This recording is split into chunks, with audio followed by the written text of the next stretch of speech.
ബംഗാളിലെ സമഗ്ര വോട്ടർ പട്ടിക പരിഷ്കരണം ചോദ്യം ചെയ്ത് മമതാ ബാനർജി സുപ്രീം കോടതിയിൽ. കോടതി നിർദ്ദേശിച്ച പരിഷ്കരിച്ച പട്ടിക കമ്മീഷൻ നൽകിയില്ല എന്ന് മമതയ്ക്ക് വേണ്ടി ഹാജരായ അഡ്വക്കേറ്റ് ശ്യാം ദിവാൻ വാദിച്ചു. SIR ഹിയറിംഗ് പൂർത്തിയാകാൻ 4 ദിവസം മാത്രമാണ് ബാക്കിയുള്ളതെന്നും അഭിഭാഷകൻ ചൂണ്ടിക്കാട്ടി.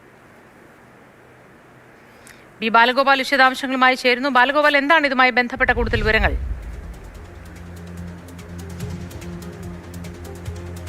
ുമായി ബന്ധപ്പെട്ട കേസുകളിൽ സുപ്രീം കോടതിയിൽ വാദം കേൾക്കൽ നടക്കുകയാണ്. വാദം കേൾക്കൽ നടക്കുന്ന കോടതി മുറിയിൽ പശ്ചിമബംഗാൾ മുഖ്യമന്ത്രി മമതാ ബാനർജി ഇപ്പോഴുമുണ്ട്.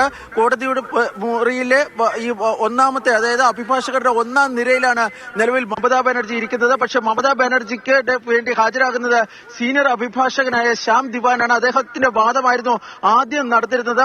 മമതാ ബാനർജി ഈ കേസിൽ യഥാർത്ഥത്തിൽ നേരിട്ട് വാദം നടത്തിയിരുന്നില്ല. മറിച്ച് ചീഫ് ജസ്റ്റിസ് ഈ പേരുമായി ബന്ധപ്പെട്ട്, അതായത് ബംഗാളി ഭാഷയിൽ പേര് ഉച്ചരിക്കുമ്പോൾ ഉണ്ടാകുന്ന ഒരു പൊരുത്തക്കേടിനെ സംബന്ധിച്ച് ചൂണ്ടിക്കാണിച്ചപ്പോൾ അത് അങ്ങനെയല്ല സർ എന്ന ഒരു പരാമർശം മാത്രമാണ് കഴിഞ്ഞ 13 മിനിറ്റിനിടയിൽ കോടതിയിൽ നടത്തിയിരിക്കുന്ന വാദത്തിനിടയിൽ മമതാ ബാനർജി നടത്തിയിരിക്കുന്നത്. മമതാ ബാനർജിയുടെ ഭാഗത്ത് നിന്ന് മറ്റൊരു വാദവും നിലവിൽ ഇതുവരെ നടന്നിട്ടില്ല.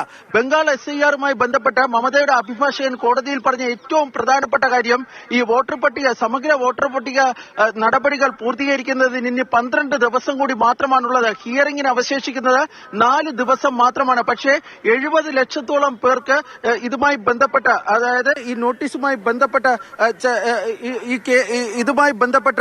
നോട്ടീസുകൾ നൽകിയിട്ടുണ്ട്. ആ നോട്ടീസുകൾ പിൻവലിക്കണമെന്നൊരു ആവശ്യമാണ് മമതയുടെ അഭിഭാഷകൻ കോടതിയിൽ ഉന്നയിച്ചിരിക്കുന്നത്.